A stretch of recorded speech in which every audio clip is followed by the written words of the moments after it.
Right, guys, Shay here. Uneven Bounce. Hope you guys are well. I'm absolutely delighted to be joined today by Ravi Reddy of SA Cricket Fanatics Magazine. Ravi, how you doing, mate? I'm well, thanks, Shayla. Thanks for having me on the show once again. It feels wonderful it's a great pleasure to actually jump on podcasts like these just to keep the public informed and just give some unique perspectives. But great to be on again. Fantastic. I'm glad you're here, mate.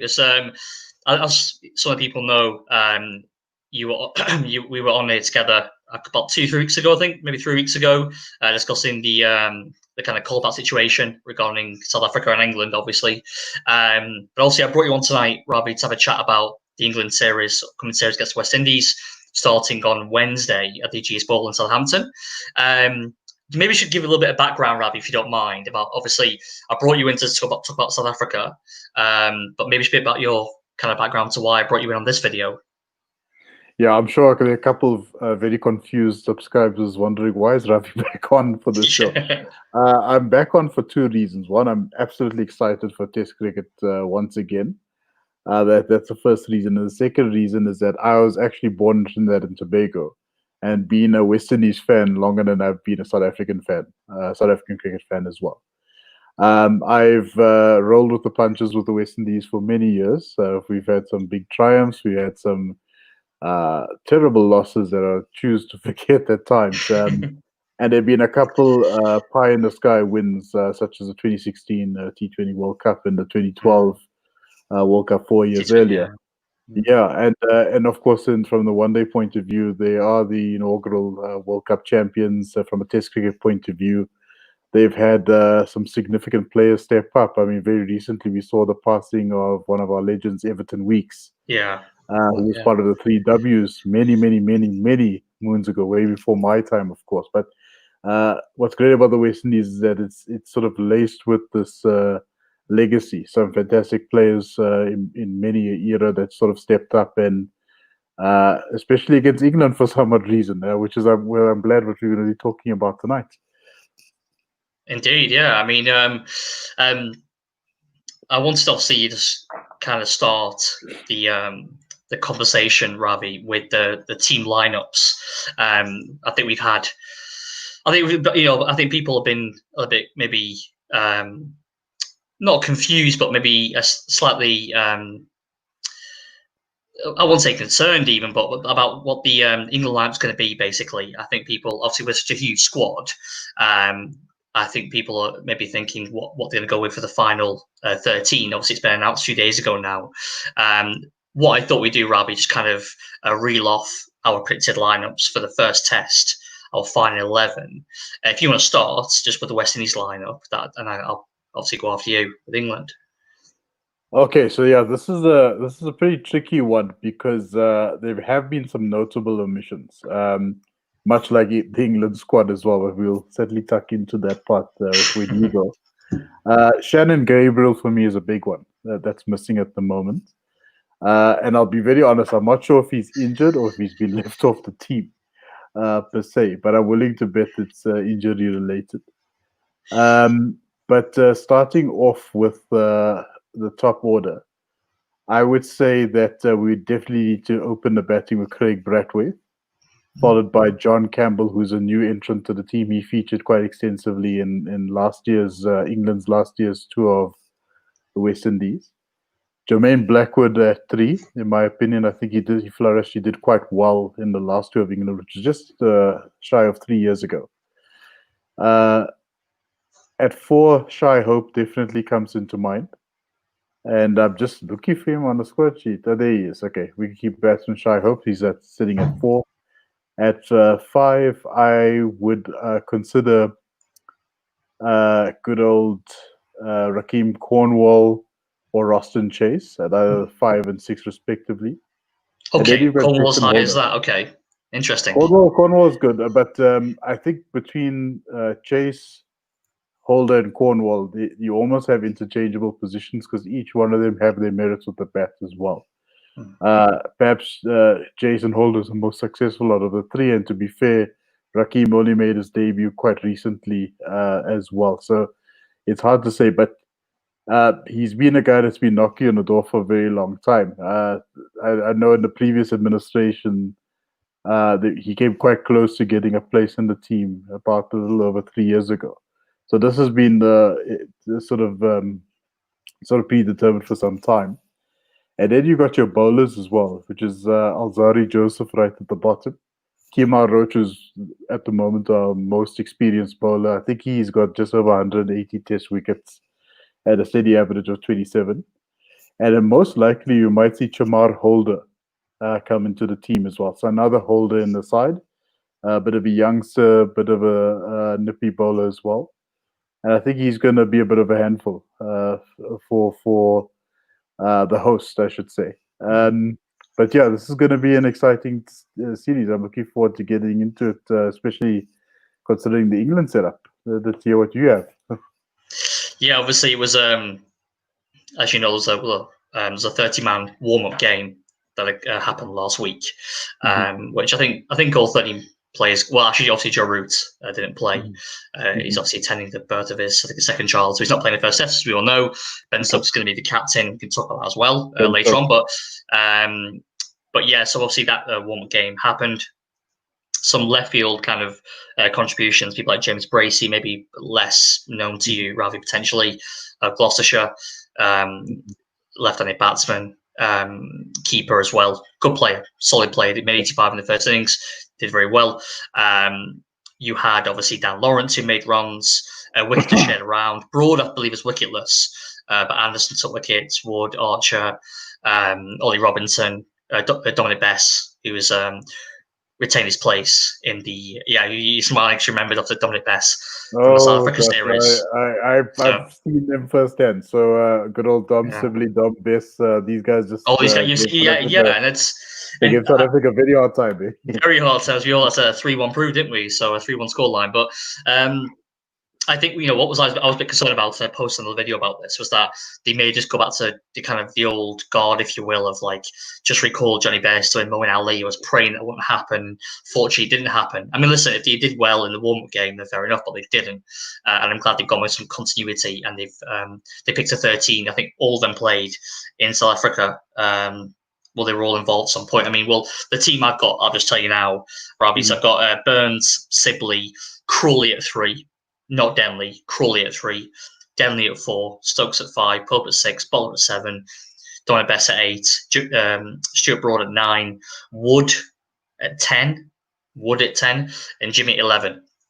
I think obviously one of the main concerns that, not concerns, but one of the main issues I had to contend with was who's going to be the kind of the fast bowling trio. This obviously, I'm imagining that Dominic Bess will play. So I've got Jimmy and Broad, who's going to be a third teamer. Now, a lot of people say obviously Chris Wilkes is very formidable in England. His record's excellent. That is true.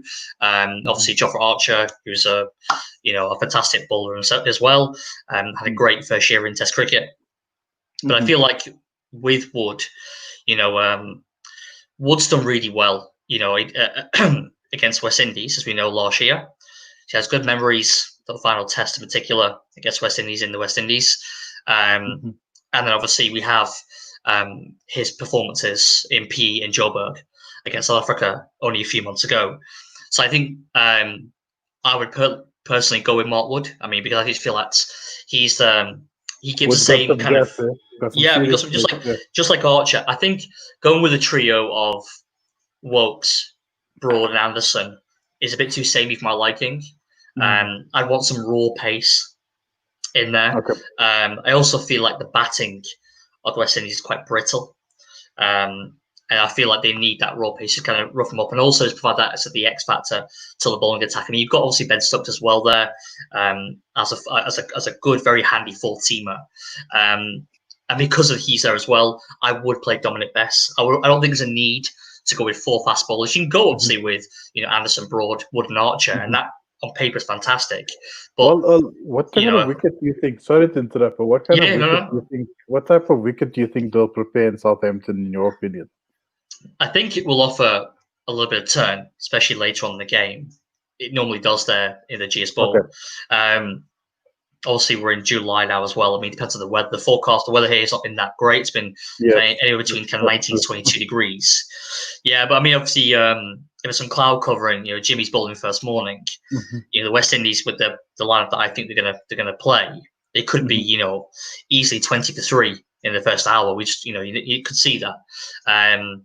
But we'll have to obviously time will tell. But I just feel like I personally would go with Don at best. I think it will offer something to him. Later on in the game, he did pretty well in the warm-up game as well. He was way better than Leach, Moeen Ali, and Parkinson, who also played in that warm-up game. So yeah, that's my team. I mean, obviously Root comes in for obviously most likely for Denley, depending on the performances between Denley and Crawley. I think it's a straight shootout in this Test match. Who performs better will retain their place. I rate Denley. I really enjoyed watching him bat at Newlands and watching him a bit at the Wanderers as well. I really think that coming in at 3, I think I wouldn't say solidified his position, but he certainly stuck around for quite a while. I think the only pity is that he hasn't converted those great starts, into formidable totals, and that's what good old Dom Sibley did. That's what Joe Burns did. Dom Sibley in Cape Town, from memory, I think he made. Cape Town of all places, right? That's supposed to be the Proteas hunting ground, and unfortunately, Dom Sibley honored his late grandfather's bet. He said not only will he don the England cap at a certain age, he'll certainly score 100 in his first X games. And I thought to myself, this guy is going to be somebody to watch for the next decade or so. He gave a fairly robust South African attack a very hard time, and I can only imagine what he's going to be doing in his home territory against West Indies. Especially missing another veteran bowler in the form of Shannon Gabriel. Shannon Gabriel's played there now for 5 years. And in a manner of speaking, you've got Kemar Roach, who's going to be tearing in. He's definitely going to be a handful, I think. But Alzari and Chamar Holder, they're quite inexperienced as well. So that's going to be a bit interesting sort of battle to see them against, I would say, a relatively newish England team. But again, the county system in England, you're going to be these guys have been. Dom Sibley's been exposed to the bowling, for example, of Morne Morkel. That's his introduction to county cricket, and you got a group of fairly inexperienced, 2 inexperienced bowlers coming in, and are most likely going to be taken advantage of. So, in my opinion, I think I would say Kemar will definitely be a bit of a handful. Roston Chase has been around for a while, so I think he's going to definitely sort of contribute something if they do decide to play him in the Southampton Test at least. But yeah, it's gonna be a very interesting battle. I know Jason Holder certainly proved himself quite well in the last 3 years, at least. I think he's been number one. Is he ranked number 1 all around in the world, I believe, by the ICC? And Ben Stokes number 2. He has, and I must say I even I eat a lot of humble pie because I used to slate Jason Holder quite a bit. He got the captaincy by default during a very torturous time. Yeah. And I mean, the thing is, you had a lot of factors going against the West Indies. If it wasn't the players, it was the administration. It wasn't administration, it was the sponsors. So everything was going wrong all at the same time. And then you had a collapse in leadership. And this all came from a situation where they toured India a few months prior to that tour of South Africa. And Dwayne, I don't know if you remember this, but Dwayne Bravo and the guys. I remember very well. Folded their arms. And, the one thing you don't want to do is to prevent any cricket match in India of all places. So that's what they decided to do. You should know him as well with such a history of playing in India in the IPL. You should know how cricket is treated over there. You don't mess with the BCCI ever. You don't. But it shows you how dire the situation was with the West Indies. Yeah, that's an excellent point. That's a very good point, Ravi. How bad it must have been off the field. Yeah, it was terrible. It was horrendous. I remember. And it gets worse. In 2016, when they arrived for the T20 World Cup, which they won, They didn't have any kit. They didn't have half the team weren't there. They didn't have the uniforms. They didn't have the equipment. So these guys already started the tournament in the worst possible way. Yeah, And most teams would have folded over and said, that's it. But something just got these guys together to say, you know what, we're gonna actually take advantage of the situation and improve our worth. Because it's obviously in our best interest as well from a commercial standpoint to get it right. So these guys have absolutely. had an unfortunate affair with the West Indies Cricket Board, and It seems to be a little bit better yeah. now. With Johnny Graves there now, I think as chief executive, he was quite happy with the administration for Surrey. I listened to a podcast with him a few weeks ago. He's got his head screwed on. I think he understands the kind of the sensitive nature of what's happened in the past, and it seems to be a better, more even keel now. I know the issues previously with Dave Cameron. There was a lot of tension between the players and the manager. Real tension. Letters being sent back and forth and show cause notices, and it was really toxic.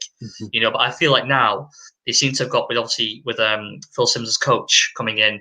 Obviously, with Jimmy Adams was the coach, wasn't he previously, or he was involved in the setup as well, I believe. Jimmy Adams.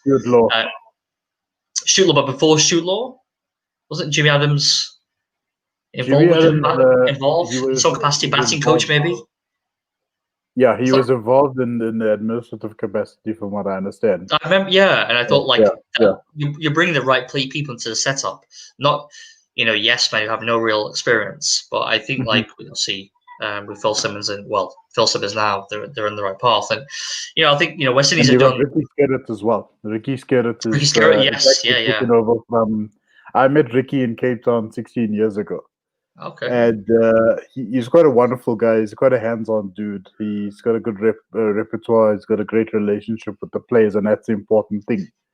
That's a distinctive part that separates him from his predecessor, Dave Cameron. So a lot of the daggers tend to be pointed at Dave Cameron, largely because of his mismanagement of the West Indies Cricket Board, his mismanagement of the players. Yeah. And he was always rewarded for... Yeah, I mean, your vital players are very angry at you. They don't want to represent the union, as it were. Because I mean, it's not a country; it's a coalition of islands, and it's very difficult. That arrangement was already difficult, and if you want to add some more anxiety to it, you decide to mismanage the players, mismanage their trust. Of course, they don't want to commit their futures to you. Why would they? You can't really blame these guys. So there was a very much an up and down sort of relationship, and what used to happen because of that, because of your main stock of players, if they're not around, who are you going to field? You're going to field some mediocre players, aren't you? Well, I remember there was I think from memory against Bangladesh, there was almost like a C team being playing. Oh goodness! Don't get me started. Yeah, I remember that. There was literally it's basically who wants a test cap, basically who wants an international cap, just put your hands up. And it was just give them out like sweets, Exactly. I remember that was a real. I mean, if you think, Ravi, you and I are very similar age. You go back when we were kids, and you think about likes of, Marshall and Ambrose, and even people like Winston Benjamin and Richardson and Haynes, and I think obviously a bit late down the line in the mid-90s with Chandler Paul and Laura, etc. But I think about all the great players, Patrick Patterson, all these wonderful players in these facing teams, and Viv Richards you mentioned before, but then to see West Indies in that state, 30 years on, it was just quite sad. Now I've said on multiple videos on my channel, I've said here that I believe the cricketing, the global cricketing landscape needs a strong West Indies. It needs strong West Indies. You have to. You can't. You need obviously. You've got England. Obviously, fairly strong, especially now white ball cricket. Australia have been strong for a long time. India now the strongest team in the subcontinent. Obviously, previously considered Pakistan. Now it's across 4 man. It's India. Sri Lanka obviously had a bit of a downturn. But my point is, every part of the world, you want a prevailing side. In Africa, obviously going through a transition period. But what I want to see, this has always been my dream, really, is that Test cricket is exactly that. It's a test, irrespective of who is playing who. I'm not obviously naive enough to think that Afghanistan are going to turn over Australia, in Perth, next week. I know it's like, but my point is though, is that when Australia go or West Indies go to Australia or Pakistan, etc., that they are competitive, and we don't see that enough. We see too many teams, for example. I'm citing Australia, for example, but so many teams who score and get rolled, and it happened last summer. Again. It happened. It's funny. It's funny you say that because I think that's been the trend, hasn't it? Because if you think about the top three, who are they? It's Australia, India, and England, right? Yeah. They've got the money, they've got the resources, they've got the infrastructure that's available. Then you got the guys that are in the middle tier, which is who? New Zealand and South Africa, right? South Africa have always been chomping at the bit. I mean, they at one point they were in the top three. Now all of a sudden they're in mid-table, aren't they? They were the best team. They're the best team.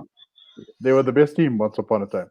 Then you got Sri Lanka that follows very closely after New Zealand, South Africa. And then unfortunately, what you have at the moment is you've got Windies, Zimbabwe, and Afghanistan, Ireland. And the challenge is that the West Indies are the best of those four at the moment, right? However, one thing that has changed is that the minute, I've always said this for a long time, the minute you change the leadership, the attitudes of the players will change as well. And that's exactly what's happened. You brought in the likes of Ricky Skerritt, who has got a fantastic relationship with these guys. You made the Jason Holder captain, who is probably the hardest working player out of all of those guys.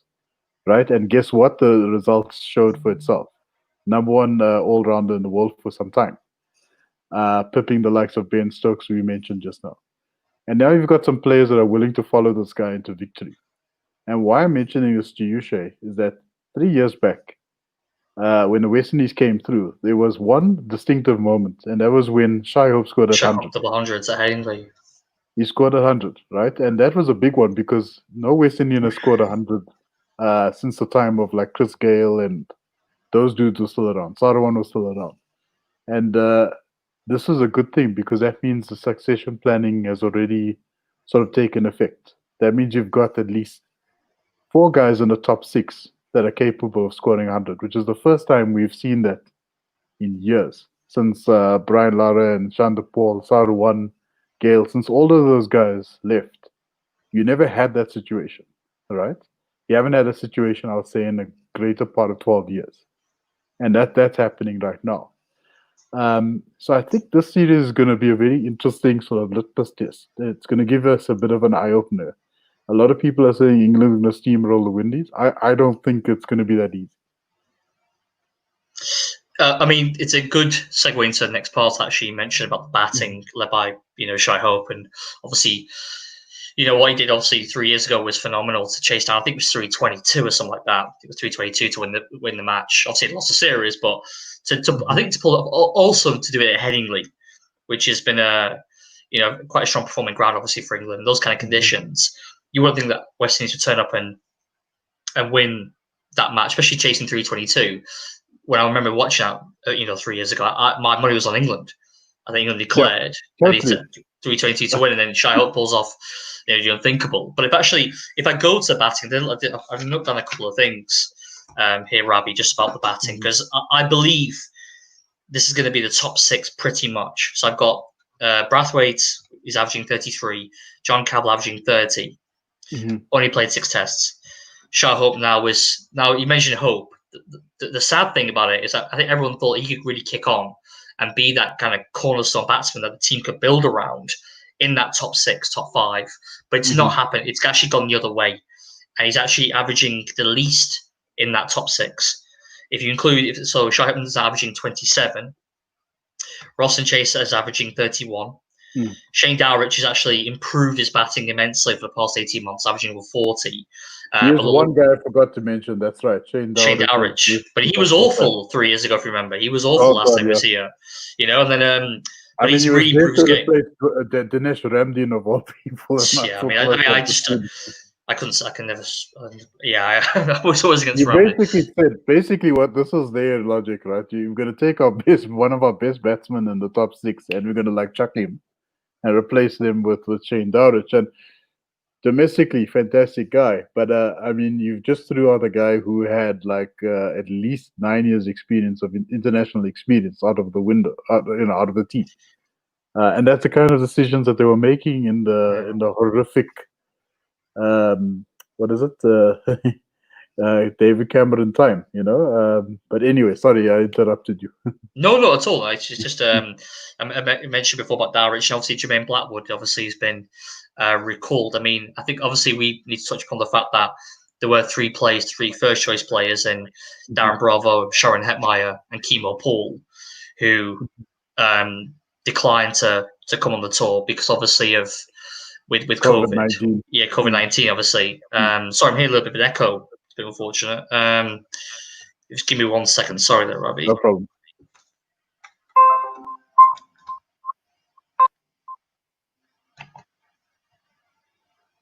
Sorry about that, Ravi. No worries. Is it all good now? Yeah, I think so. Yeah, I think it's all good. But yeah, so we have obviously mentioned before with that top six. As mentioned, Blackwood. Well, I've got Brathwaite, Campbell, Hope, Chase, Dowrich, and Blackwood as top six. I think I'm missing someone there actually on the batsmen. Oh yeah, Shamar Brooks. Brooks only played 3 tests, so Brooks will also play. I think he batted against Afghanistan, made 100. I think he'll bat at 3. So, but for me, the averages are a little bit worrying, to be honest with you, if I was a West Indies fan. I know what you're saying. I'm not saying England are going to steamroll the West Indies, but we'll get to our predictions to wrap up the video. But I would be surprised if they find it as hard as it was for them, let's say, even in South Africa. And obviously, you go back to last summer. I mean, it's chalk and cheese. I mean, they were facing against a Goliath in Stephen Smith a year ago, and now against this team. But I mean, I think also England have come on as a side. I mean, in the last 18 months, obviously they got turned over by the West Indies in the West Indies. They've then obviously had the Ashes, and then they've gone and obviously get the South Africa tour. So they've had probably better preparation, I'd say, in the Test match arena for a harder brand of cricket. West Indies have had obviously the England series. Then the post World Cup they got trounced by India at home, and then they went to Afghanistan for the one-off test. I think in November they won that, and then obviously now they're ready for here. Now obviously COVID's impacted the whole thing. We were aware of that, but I just feel like because obviously the last time you could play, West Indies played competitive cricket is 10 months ago, whereas England played 3 months ago. And I think the side's a lot more settled. Said before, the team that I mentioned, it's by and large going to be the same team that played in Joburg. So there's continuity there, I've got it down here. So England, they toured New Zealand, they toured South Africa. Oh, sorry, New Zealand series. Apologies. New Zealand as well. Yeah, sorry, before SA. So they got turned over by New Zealand 1-0. Obviously, Ruben double hundreds. I would have had my very ominous views if Joe Root was going to play this time around.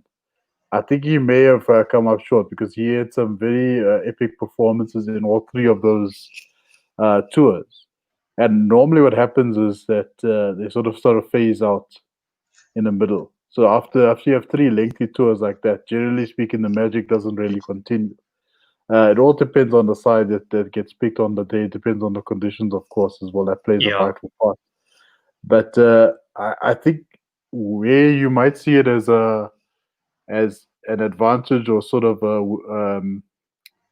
a fighting chance in a manner, for lack of a better term, for England, I see it as almost like a hindrance in a way, because that means they've actually played much more cricket in a 6-month period in the West Indies, which means the West Indies are probably much more refreshed, much more energized, and possibly will bring out a furor as far as the bowling attack is concerned. And that's the thing with the Windies, is that they've had a history or reputation of being grossly underestimated, especially away tours, where people say, okay, we're going to steamroll these guys. We don't know who these guys are. They're newcomers, they're youngsters, this and that. I think the fact that they've had a lack of cricket, while it might seem as a disadvantage, it might be a good thing, because that means they've conserved the energy. That's 1. And 2, I mentioned there's about 8 guys that have actually played as a unit together for a while now. with the notable omission of Shannon Graybill, of course. So I think this particular side is going to be a very interesting one because they've actually played a substantial number of away tours, especially with each other, and you might see a different exhibition in the manner of speaking. I think Jermaine Blackwood, the guy that's going to come now, it's going to be a completely different player to what was there the last came time. 3 years ago. Yeah. And I mean, he actually ended off that tour on a high as well, if memory serves. So I think you might see something special, especially in the Southampton Test. I think we're in for a bit of a surprise there. What do you think? Who do you think the players are to look out for then? Would you say? I think Jason Holder is a no-brainer. Being the number one all-rounder, he's put in a lot of work into his individual game. He got given a very difficult task of being captain, yet he still prospered as a player. So I think he's definitely going to bring his A game. There's no question about that. The most disciplined guy. He's the guy that goes for a jog at about like 3 a.m, type of thing, if he's feeling a bit anxious. So he's one of those people that really apply a lot of work into the individual game. He's a guy to look out for. Raheem Cornwall is not somebody to be underestimated at all. I think he's the kind of player that can easily take a game away from you. If they're 50 for 5,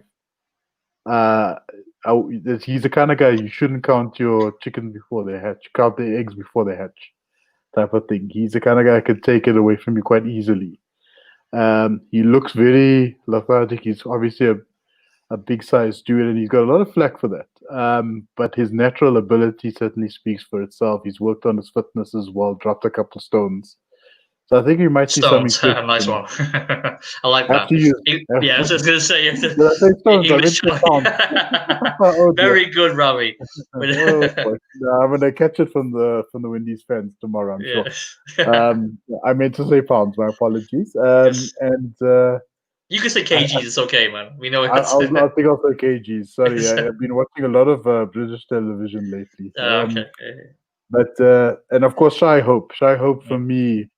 And I agree with you on this point, Shay, is that he should have been a far better player statistically by now, considering how he started 4 years back. Unfortunately, he hasn't quite lived up to many fans' expectations as yet, but I don't think the book is entirely closed on him. I think he's certainly going to get into his stride and start bringing on the big performances. Ruston Chase, funnily enough, has already got 5 Test centuries to his name. Yeah, and it's sort of against England as well. He scored a century. Against England, he scored. So I think he might have taken the tally to 6 now. Actually, come to think of it, but he certainly filled the void of an all-rounder. We haven't had a bowling all-rounder for a long time. A spin bowling all-rounder, I should say. Jimmy Adams, funnily enough, was that guy for us many moons ago. Carl Hooper as well. I mean, these guys are superb. They could offer quite a bit with the ball as well. I think Roger Harper. Roger Harper was reasonable. Roger Harper, yeah, definitely. I mean, we're talking. What's it? 23 years ago. That was his last game, I think. 97, was it? Okay. Yeah. But definitely, I think this team, while they might seem inexperienced, and actually, this is another important thing. Stats, while they play a vital role in terms of selection, one thing that I've learned, especially with England's tour of South Africa last year, is never go by stats alone.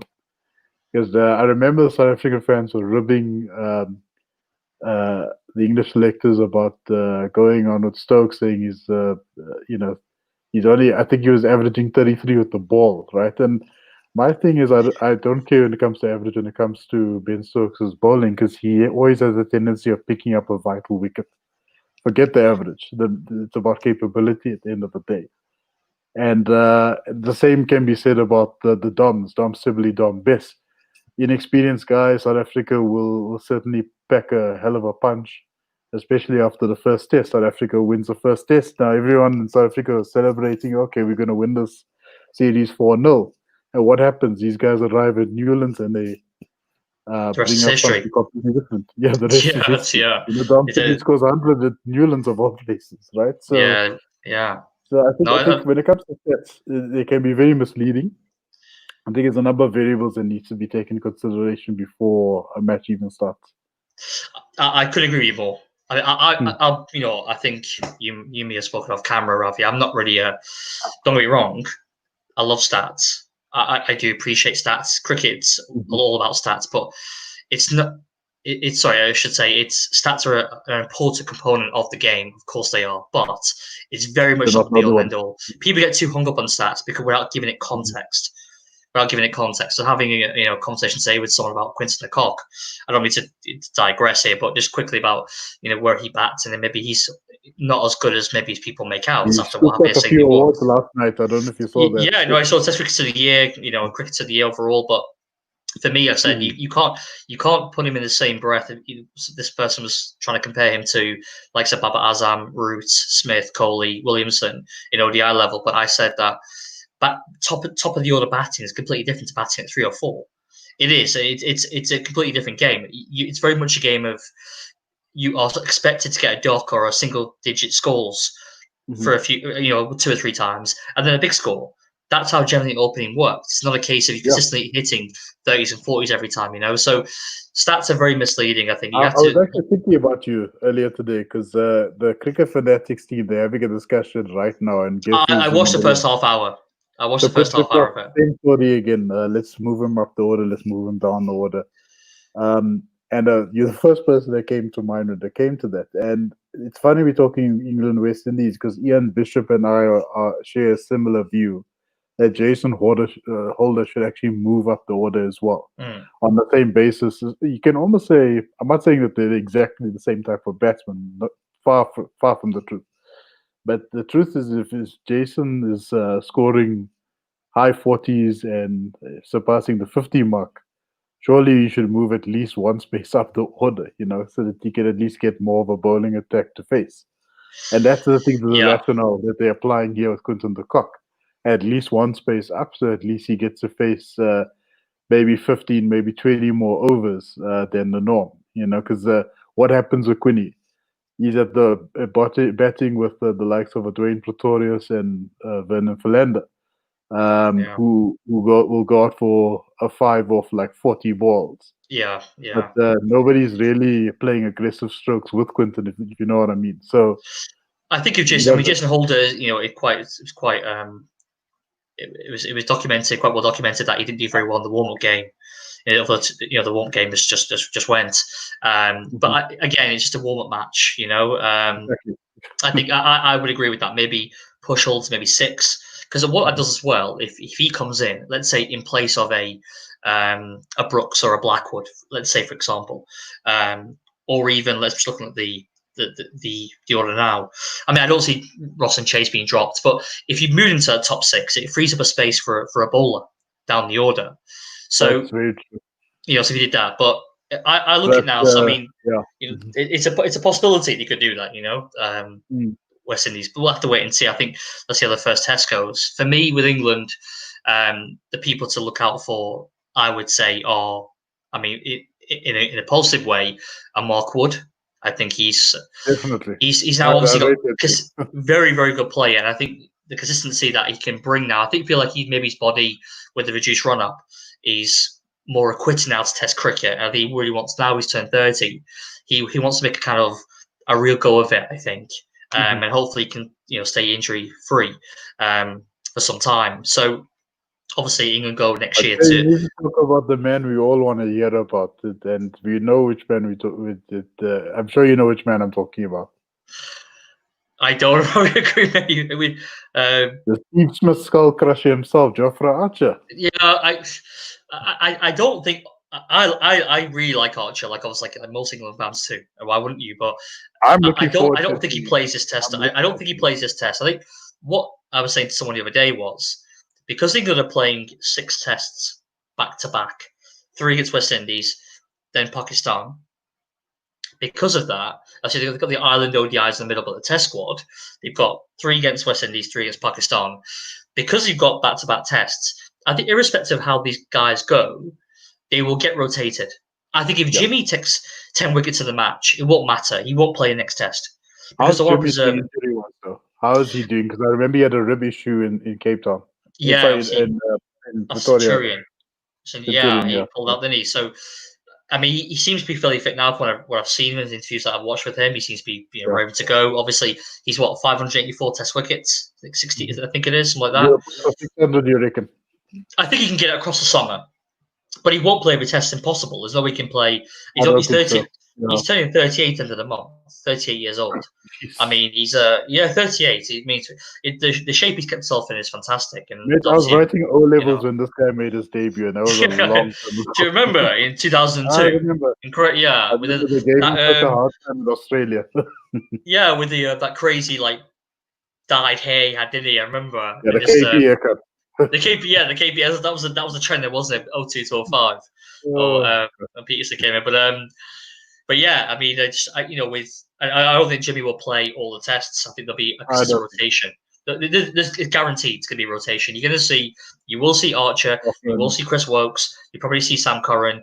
You might even see a left field pick like Ollie Robinson or a Jamie Overton or Ollie Stone. Who knows? Yeah. You're going to see at least 7. Is he still in the running? Is he still in the mix? Sorry, Robert? Broad will open with Anderson. I'm pretty certain for the first Test. I think Wood will play with Best and Stokes for Seamer. But the second Test, you'll have a rotation of at least one of the fast bowlers. So you will get to see all these guys play. But I think, for me, Wood is the guy who's probably got that, who will start. And then I think Archer and Wood will maybe interchange across the summer. I think Dominic Best may play, I think he'll play the entire West Indies series, unless he's that absolute shocker in the first 2 Tests, and then maybe Jack Leach comes into the reckoning. So if I know the West Indies batting style, more than likely they're going to pick the most inexperienced bowler to take on. So more than likely they're going to come down the wicket and give Dom Best a very hard time, because that's been a tactic from, I would say, the top 4 Test teams. Pick the one bowler you know you're going to get on top of, like India did to Dane Pitt. They said, this is our guy. He's good. They smashed him so bad he went all the way to America. And exactly, the poor chap, he didn't know where to bowl to these guys afterwards.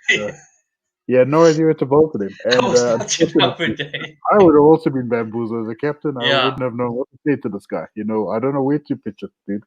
Yeah. You decide. I mean, Muthusamy far out bowled him on Test debut. In that series, didn't he? Crazy. So it's been a tactic I've noticed the Australians tend to do.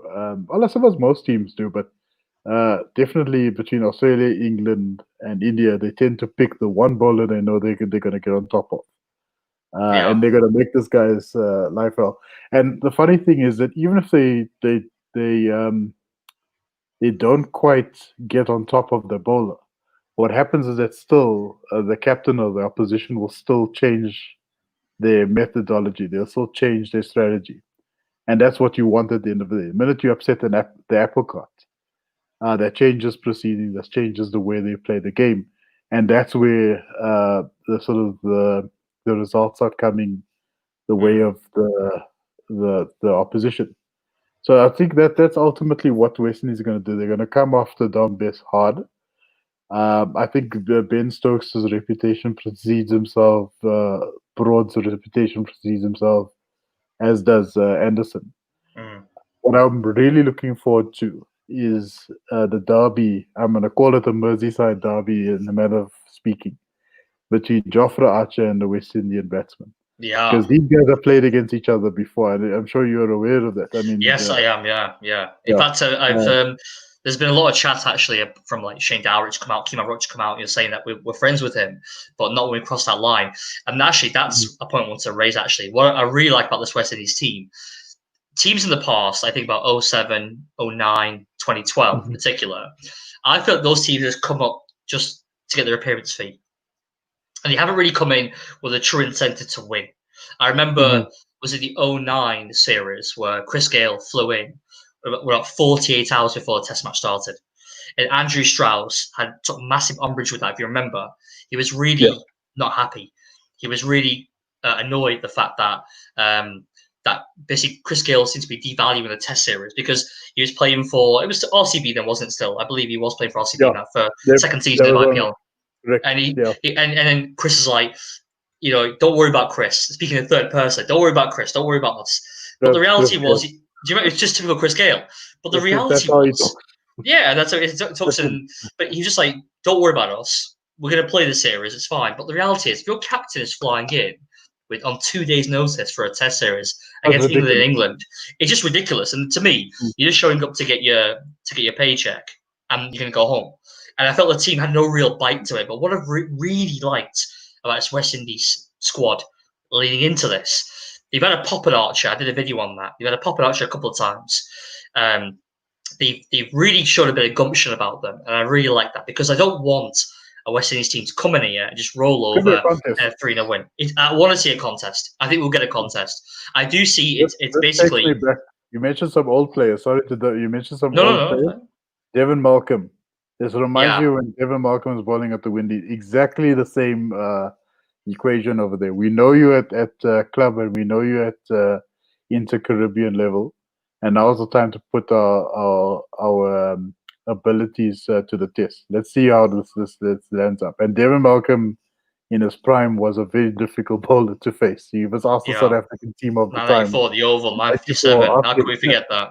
But that Oval Test match, 94. I mean, but yeah, I agree. There's a fantastic backstory to obviously Jofra Archer, because he will play this series. He'll get a Test match at some point, and that's going to be fascinating to see, especially the chirp, because obviously I'm not sure what the situation with the microphones, but if they switched on as normal, obviously with no crowd, we should get good clarity on what's being said. And the players will know that as well. They won't cross the line.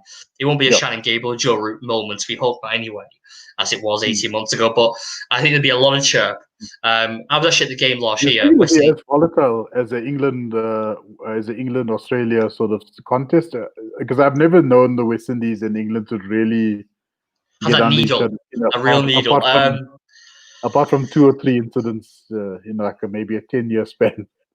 I mean they've got a few strong personalities in that team now, I would say. I mean, obviously with Stokes, Butler, Cahal himself, Broad, Anderson, etc. These are strong-minded people. And I think they will get into it if they have to.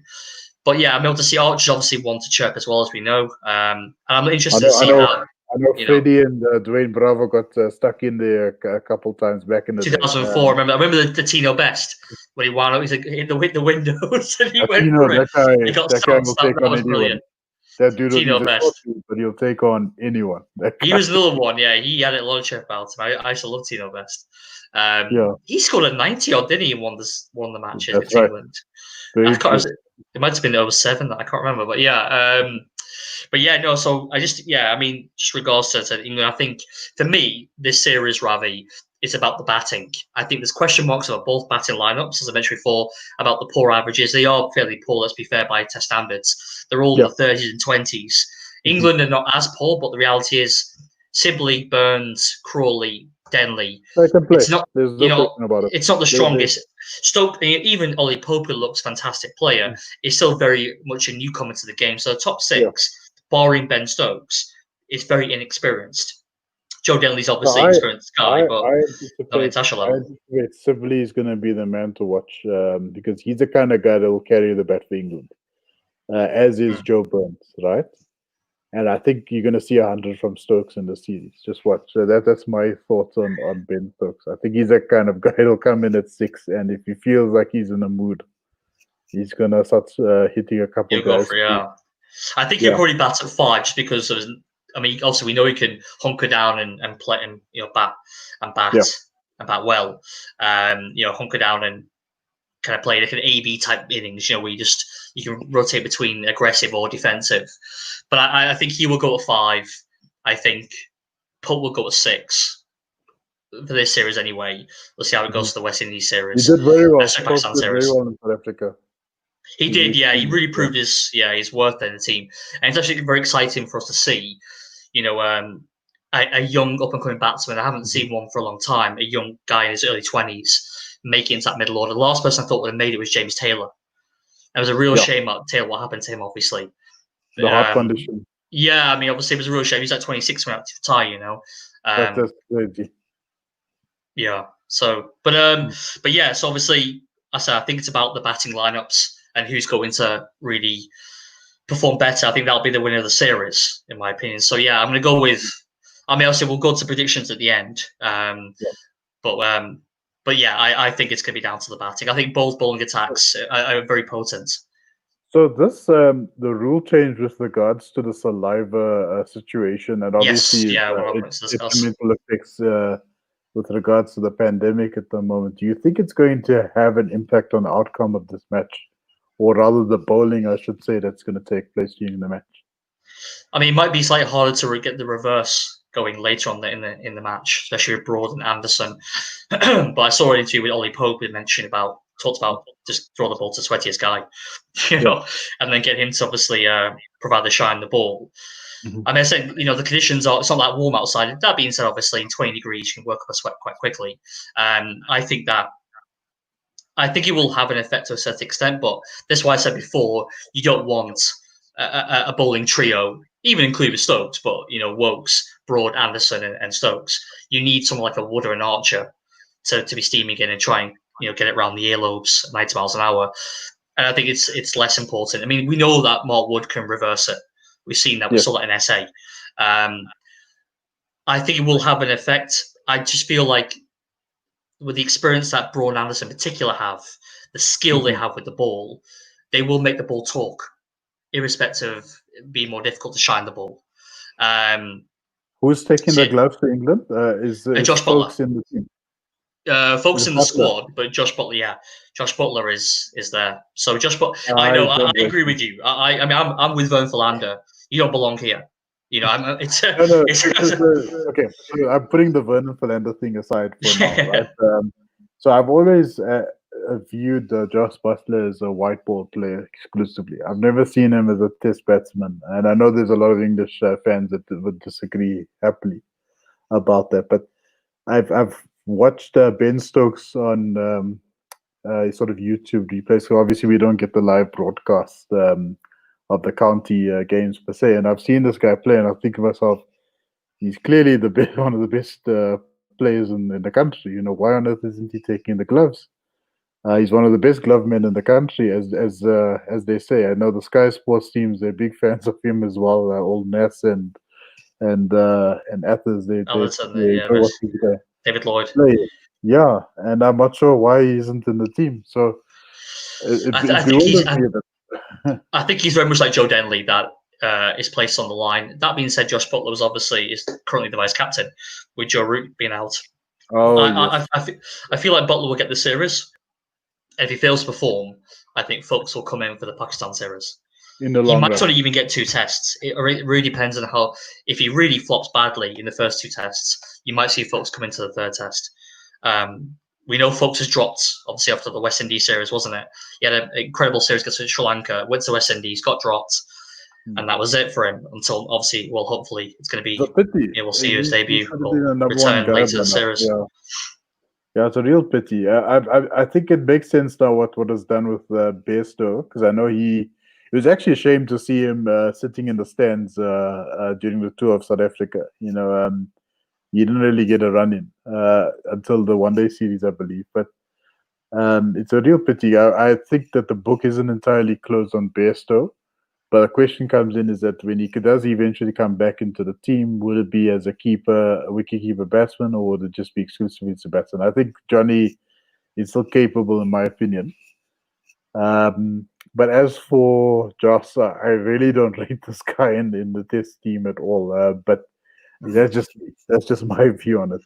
Because he didn't really offer any resistance, even when South Africa's backs were against the wall. This guy had ample opportunity to.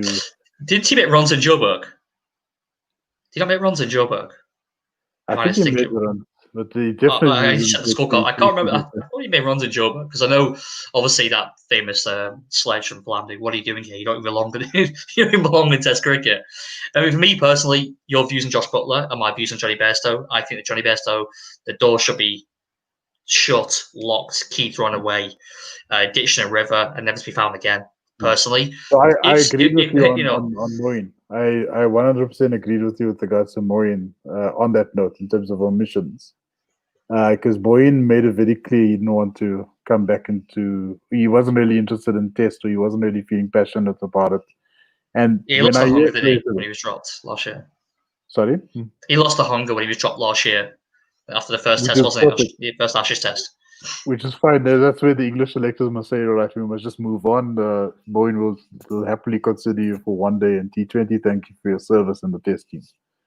That was the end of the story there. But when it comes to Johnny, I think Johnny is still capable of coming into the fold in the test team. It's just a question of who does he replace. If Dom Sibley makes some runs, if Deadly starts scoring hundreds in this tour, now I don't ever see Johnny Bairstow pipping these guys or sort of jumping over these guys to get a space in the team.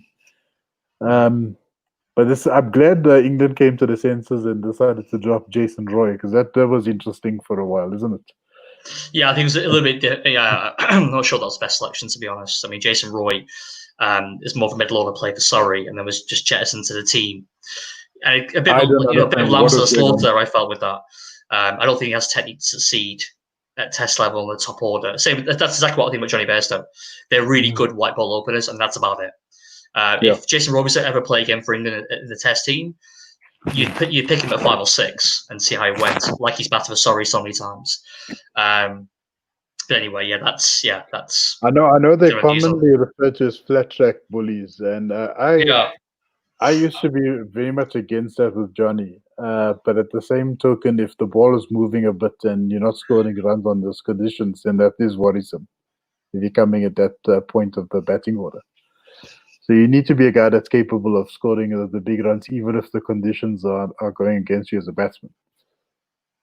Indeed, yeah. And it's, I mean, I guess we'll have to wait and see how these batsmen apply themselves, during the course of the series. But I'm interested to see. As I said, for me, I think Denley and Butler are the two guys who have the most pressure on them going to a test match, irrespective of Josh Butler being elected captain that warm-up game or not. Vice captain, just a title ultimately. And I think he knows that. I think a lot of people feel like he shouldn't be there, So Denley, I think, again, with him, we'll have to wait and see how he performs, because a lot of pressure on him. He has knuckled down in various innings, and I think that's good to kind of complement the more aggressive nature of Butler, of Stokes. That being said, I think if he, obviously, to me, Joe obviously goes back to the team for the second test, and it's a question of, is it either for Crawley or Denley? It's a straight shootout between those two in this test match to who retains their place. We've got a question here, actually, so that's one of our questions from the on our agenda, Ravi, but some Will Tarrant about the lack of a crowd. And that's actually was one of our points to discuss, I believe, Ravi. But I mean, we mentioned before, we were discussing off camera about how it will affect the two teams. I mean, what is your opinion on that? Will it affect West Indies more or England? So, to be honest with you, I didn't have much of an opinion about that until I saw the Premier League matches this week. And it's the first time I got to see the no crowd thing, where they put random fans' faces on the seats and stuff like that. I don't know if they're going to do that in Southampton. I think it's a bit creepy, a bit serial killer-ish.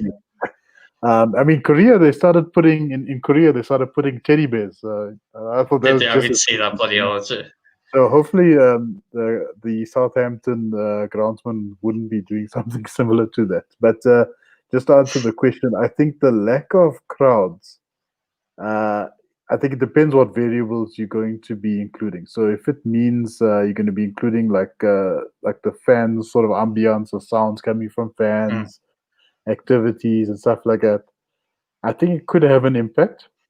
But if it's going to be absolutely quiet, like your average county game on a weekday, then I think the guys are just going to be focused on their game and prove that they're capable of producing the best results. You're not going to have any banter from the crowd that normally affects the players, as we know, which is a significant variable in the outcome of a match.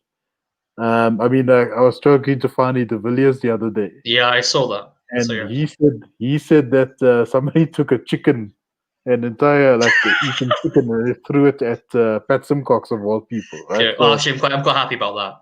Yeah, that was pretty funny. Yeah.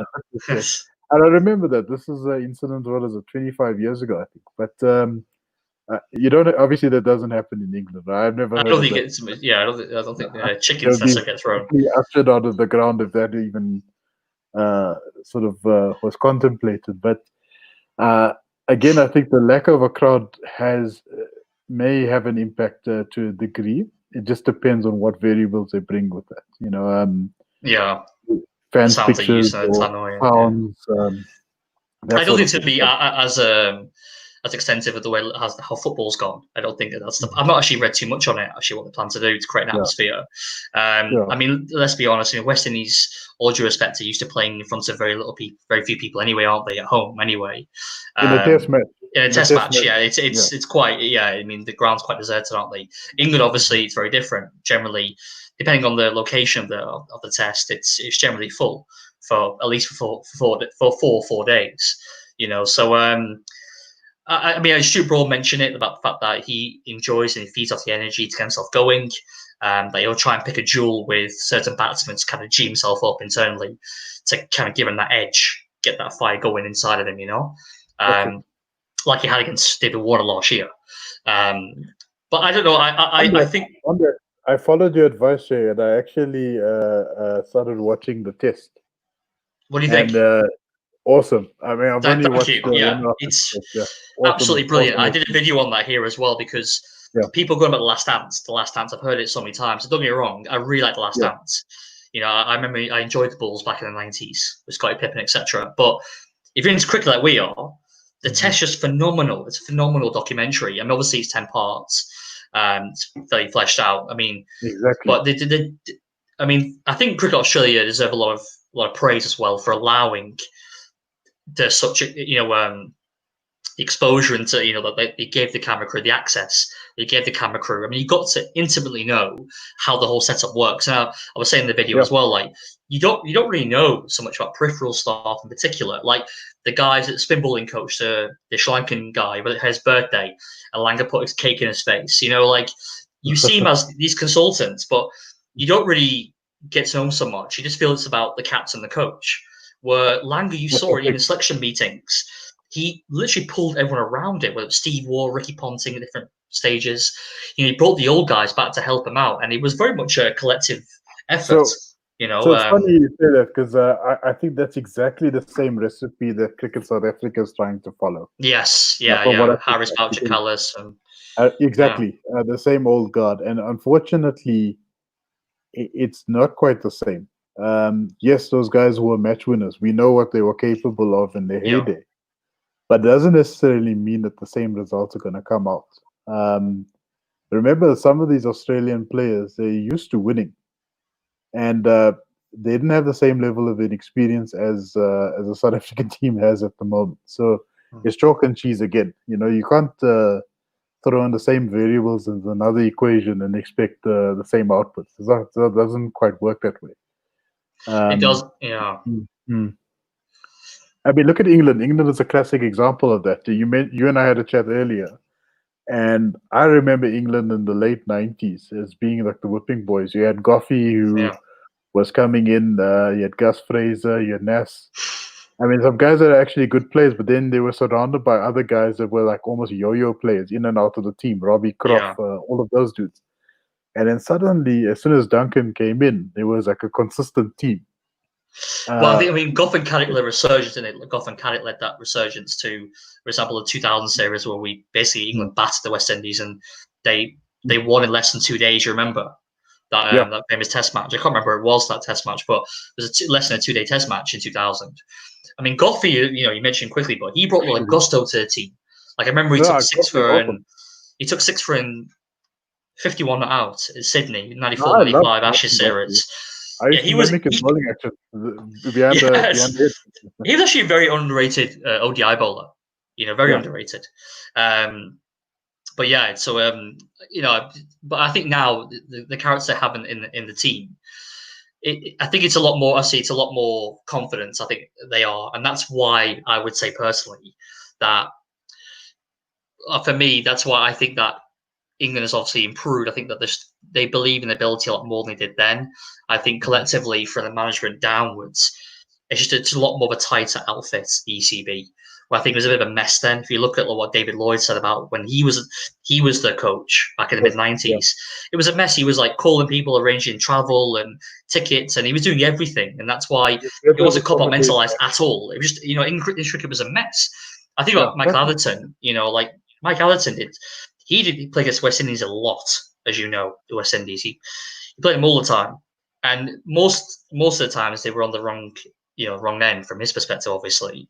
But the reality was he actually did okay in most series. I think about yeah, I mean, it was yeah, I mean, but even I'd say that, to be honest with you, even in the 90s, he batted. He averaged, I think, less than 38.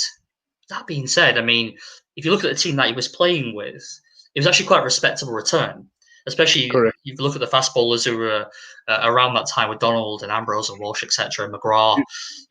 So you remember the time like Adam Hollyoak was like the captain of one team, and you had Athers captain of the other team, and yeah. It was very like the first time we ever saw like a multi-former captain. It's funny, it's like part of our game at the moment. But the English guys are the first ones to come up with the different format, different captain.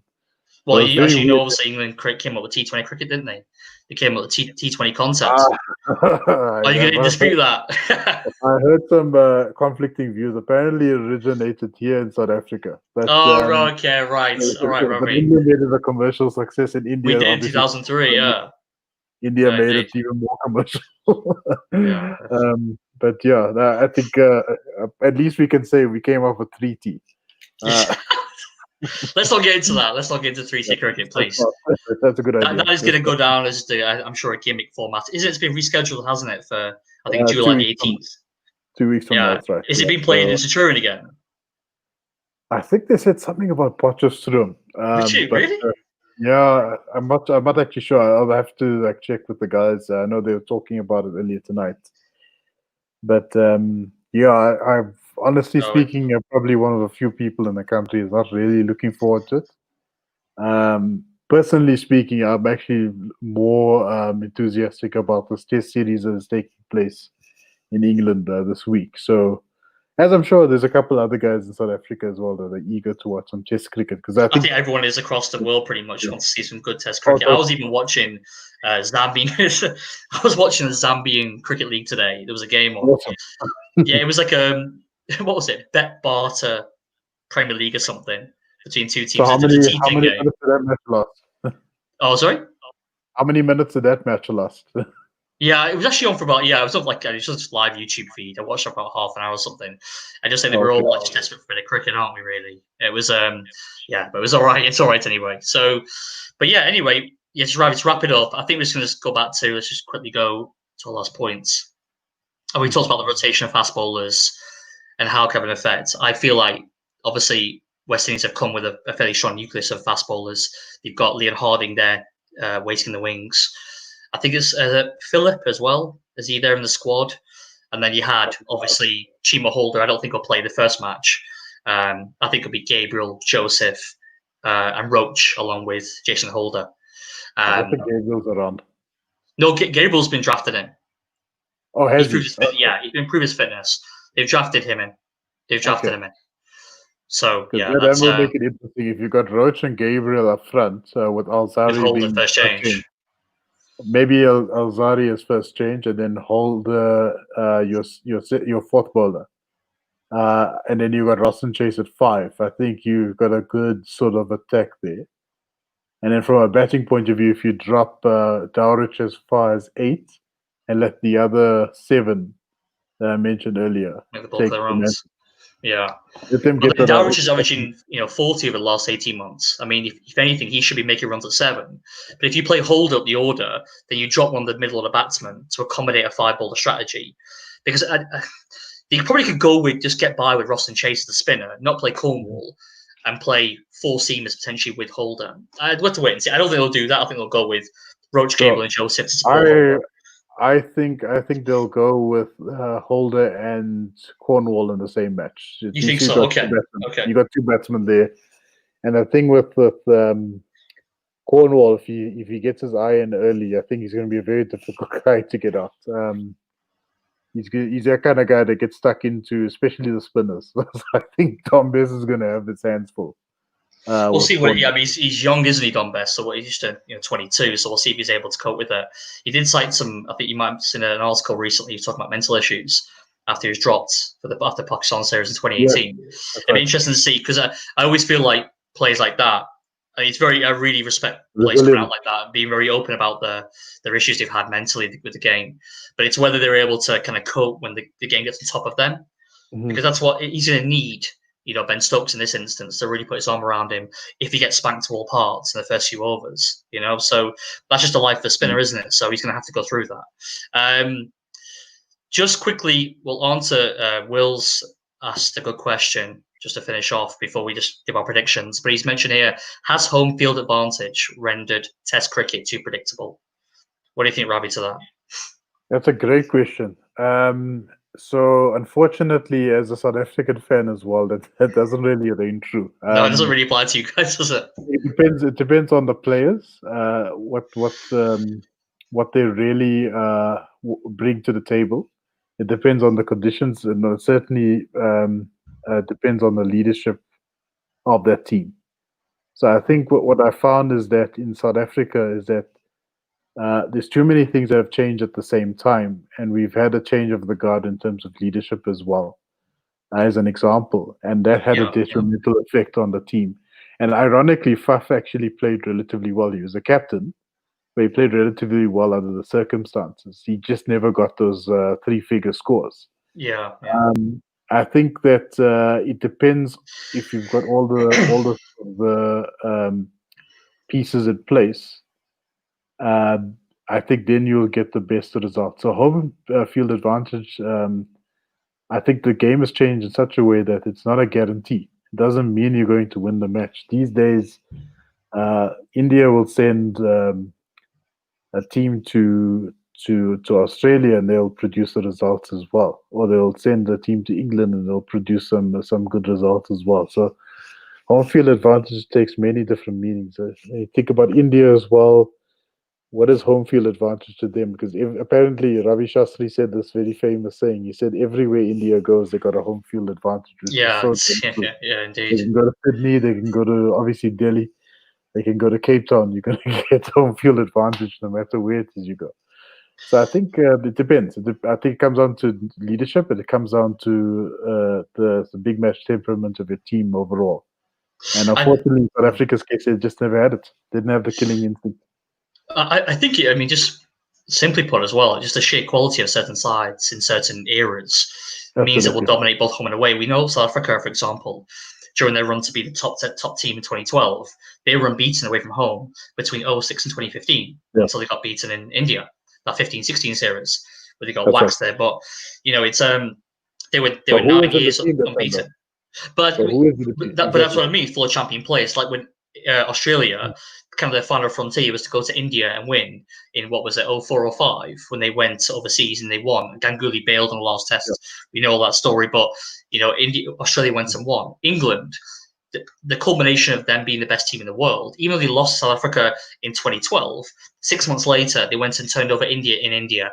And I always feel like wins in India, that win in particular wasn't celebrated enough. That was an absolutely phenomenal performance. They had the tactics down. I mean, Andy Flower did a phenomenal job, absolutely phenomenal job. We're working with likes of Root and Cook and Strauss and even Trott and all these guys, to the way they were playing the sweep so well, so effectively against the spinners. And I feel like that's the culmination of a really great side. But even saying that, the Holy Grail is India, as we've just pointed out here, but good teams win generally overseas. I mean, look at Australia, as I said before. Great teams win overseas. Australia smashed England time and time again until 2005.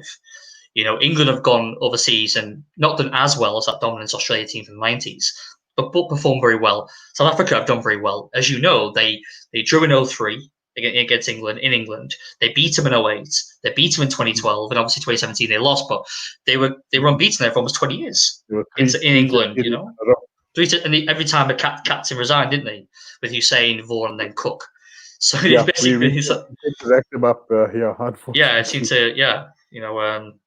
Anyway, so I mean, it's just a long-winded way of answering the question, but I feel like the home field advantage, it is obviously by and large the home team that is generally ends up victorious. That being said, when you have a parity team, which you unfortunately we still have right now, don't we, in Test cricket, when you see that, for example, India, the West Indies, India comes to West Indies and turn over West Indies quite easily only a few months ago, you know. And then when you have that, because of the disparity in the quality of certain nations, you are going to have that, obviously, an away victory being much more common. Oh, absolutely. You know, so and India play a lot of matches as well. Their team is well prepared, and the gentleman mentioned home field advantage. Remember when they go to the Caribbean, a lot of the Indian residents that are living in the States tend to come down to the Caribbean to watch them play as well, from New York, New Jersey, and Florida even. So, and which is about a 4-hour flight from Florida, 6 hours from New York. So the home field advantage is almost guaranteed. That's a where they go, isn't it? Yeah, massive contingent from India. Yeah. Absolutely, but they're capable. Those guys are just, I think they just got, in terms of a performance point of view, they just got some good guys managing the setup as well. I mean, you got Ravi Shastri at the helm. You got some fantastic batting consultants as well. And you got some guys looking after the youth quite extensively. You got Rahul Dravid is now part of the under-19 setup, isn't he? Amazing. A fantastic move, yeah. I think if Ravi calls it a day, I'm pretty certain that Rahul will be the next guy that takes that mantle. So, from a succession planning point of view, these guys are phenomenal. Yeah. And I think that's a main step up. The top three, as it were, has on the rest of the teams in the log. Is that if we saw it with Steve Smith now when he got the concussion from Archer. Who was the super sub? Who was the replacement? Labuschagne came in, didn't he? So yeah, but they say Labuschagne. That's I was waiting for that actually in South Africa because he actually played in his hometown. Yeah, I know. They were all the relatives refer to themselves as Labuschagne, which is the correct pronunciation. And of course, our friend Manus referred to himself as Labuschagne. So that was always an interesting. Yeah, I saw that. Yeah, I had to ask my 30-year-old niece actually in Durban on our group. Actually, I was asking her, like, Anjali. I was asking how do you say this name? And she told me, because I knew it wasn't Labuschagne. There's no way it could have been Labuschagne, you know. So anyway, since I've tried to pronounce it right. Anyway, just to finish off here, hey Ravi, just do you want to give your prediction for the Test series? Go on. Okay. Give it to me. 1-1, one match affected by weather. One of the matches, either the one in either one of the two in Manchester. I think there's Southampton, Manchester, right? Is that correct? The sequence? Yeah. I think one of those matches will be affected by weather, and the other two is going to be a winner piece. I'm going to go with a 2-0 England victory and 1 draw. Yeah, I'm going to go with. I mean, obviously, we're dependent. We'll see, but I'm going to go with England victory. I'd be surprised. I just feel like England have a little bit too much in the locker. I said before to you, I think it's going to come down to the batting and how they perform. I think England, with say Blazer mentioned, with Pope, with Stokes, I feel like they are enough to get England big enough totals to allow the bowlers to get the job done. So I'm going to go with 2-0. But we'll see. I think we said, Ravi, we've got another live stream planned with a couple of other guys, as I mentioned before. So we'll talk about that off camera and get that all sorted out for post first test. That should be interesting with 4 of us on here. I think you bring in one of your comrades, aren't you? West Indian comrades. I've got a guy from Manchester hopefully coming on.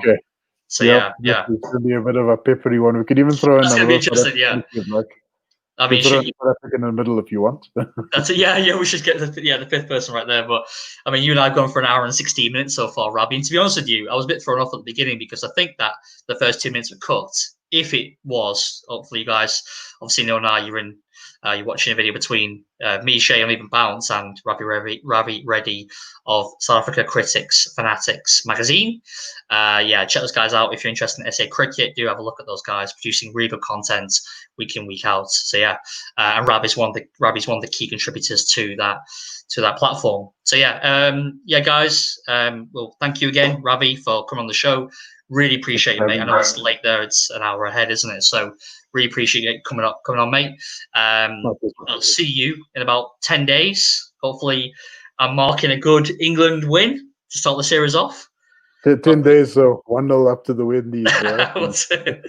Look forward to it, man. And guys, if you enjoyed the video, please do like it, share, comment, most of all subscribe, and catch you on the next one. All right, cheers. Bye for now.